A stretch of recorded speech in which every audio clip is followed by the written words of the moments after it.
Et à tous. Aujourd'hui, je me fais un grand plaisir de vous lire un texte extrêmement inspirant que possiblement beaucoup d'entre vous connaissent,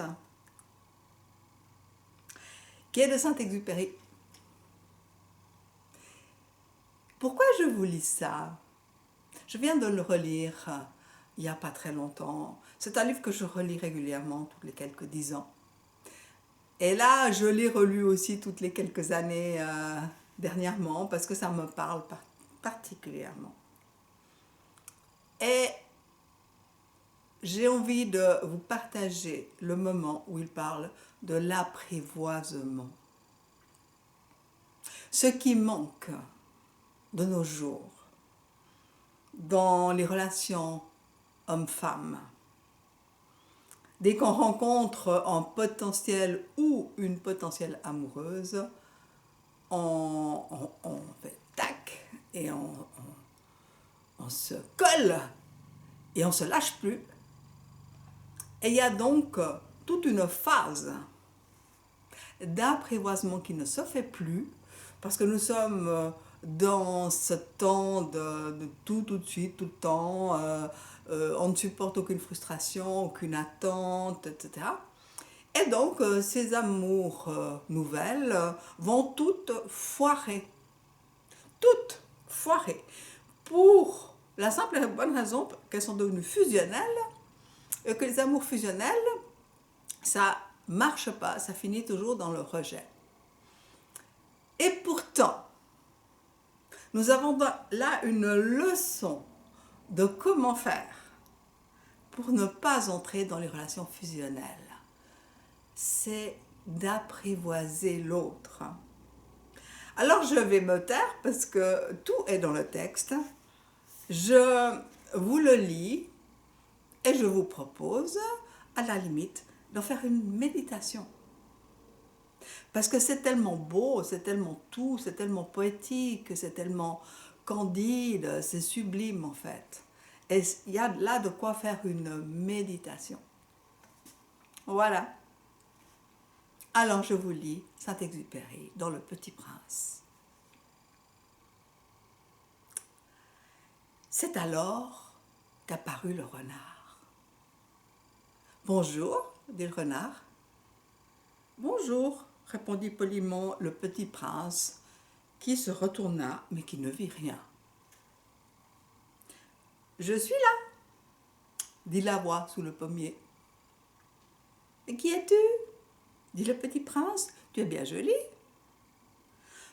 Je suis un renard, dit le renard. »« Viens jouer avec moi, lui proposa le petit prince, je suis tellement triste. »« Oh, je ne peux pas jouer avec toi, dit le renard, je ne suis pas apprivoisé. »« Ah, pardon, fit le petit prince.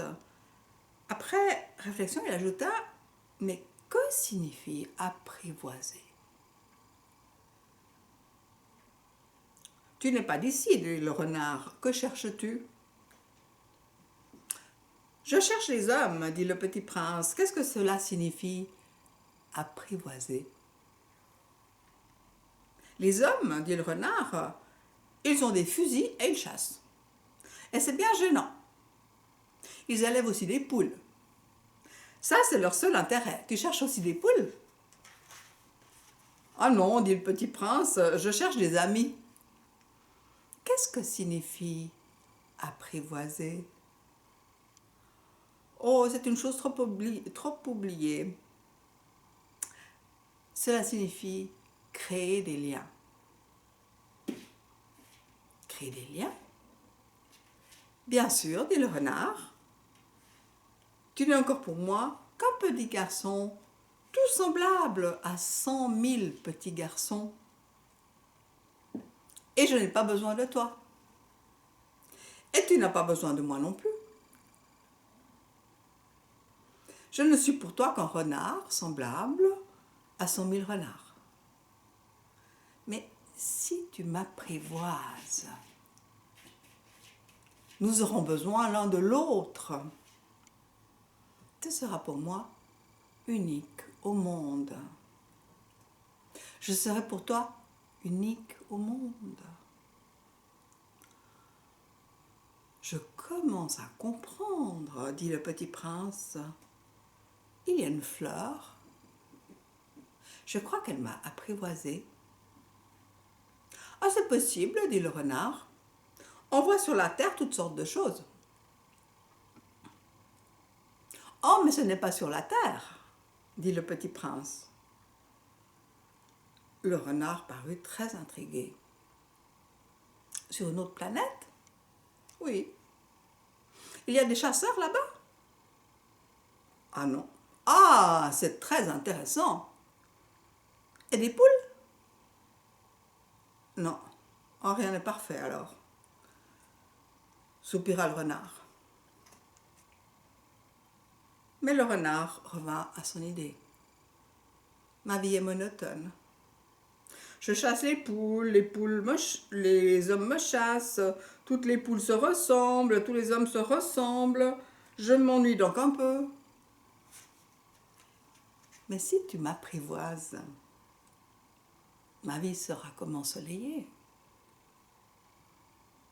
Je connaîtrai un bruit de pas qui sera différent de tous les autres.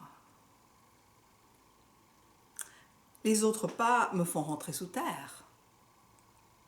Le tien m'appellera hors du terrier. Comme une musique.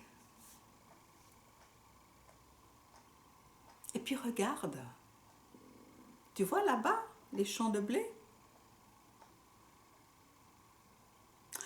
Les champs de blé ne me rappellent rien. Et ça, c'est triste. Mais tu as des cheveux couleur d'or. Alors ce sera merveilleux quand tu m'auras apprivoisé. Le blé qui est doré me fera me souvenir de toi. Et j'aimerais le bruit du vent dans le blé. Le renard se tut et regarda longtemps le petit prince. S'il te plaît, apprivoise-moi, dit-il. Je veux bien, répondit le petit prince, mais je n'ai pas beaucoup de temps. J'ai des amis à découvrir et beaucoup de choses à connaître. On ne connaît que les choses que l'on apprivoise, dit le renard. Les hommes n'ont plus le temps de rien connaître. Ils achètent des choses toutes faites chez les marchands.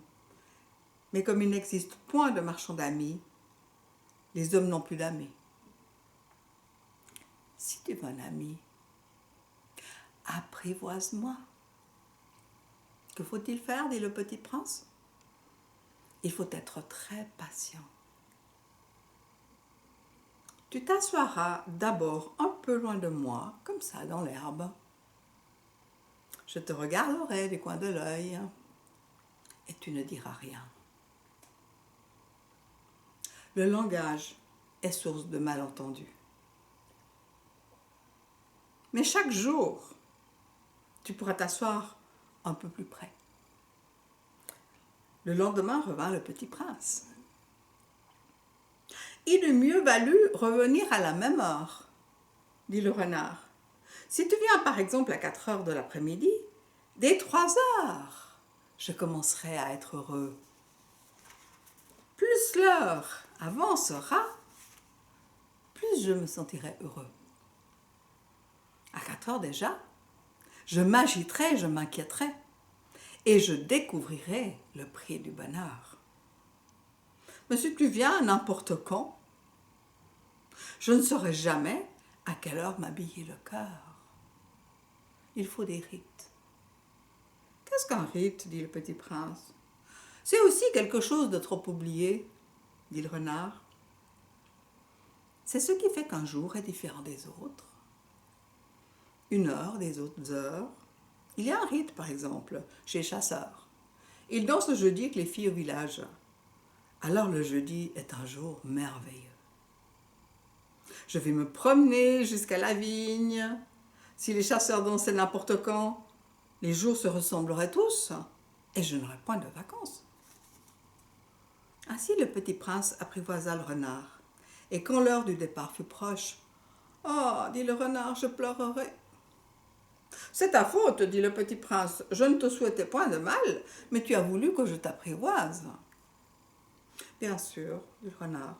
Mais tu vas pleurer, dit le petit prince. Bien sûr, dit le renard. Alors tu n'y gagnes rien. Ah, j'y gagne, dit le renard, à cause de la couleur du blé. Et puis il ajouta, va revoir tes roses. Tu comprendras que la tienne est unique au monde. Tu reviendras me dire adieu et je te ferai cadeau d'un secret. Le petit prince s'en fut voir les roses. Vous n'êtes pas du tout semblable à ma rose. Vous n'êtes rien encore, leur dit-il. Personne ne vous a apprivoisé et vous n'avez apprivoisé personne. Vous êtes comme était mon renard, ce n'était qu'un renard semblable à 100 000 autres renards.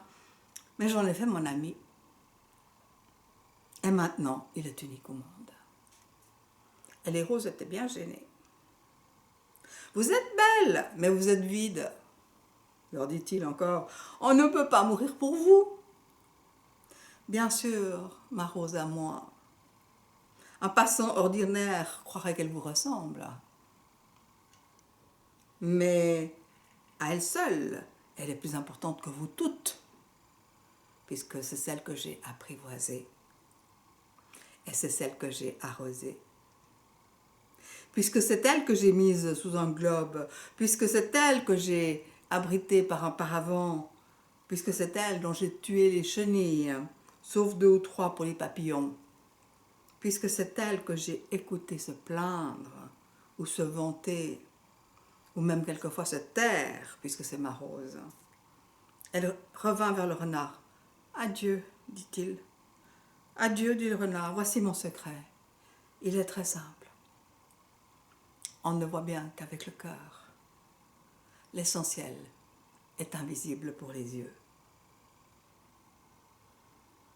L'essentiel est invisible pour les yeux, répéta le petit prince, afin de se souvenir.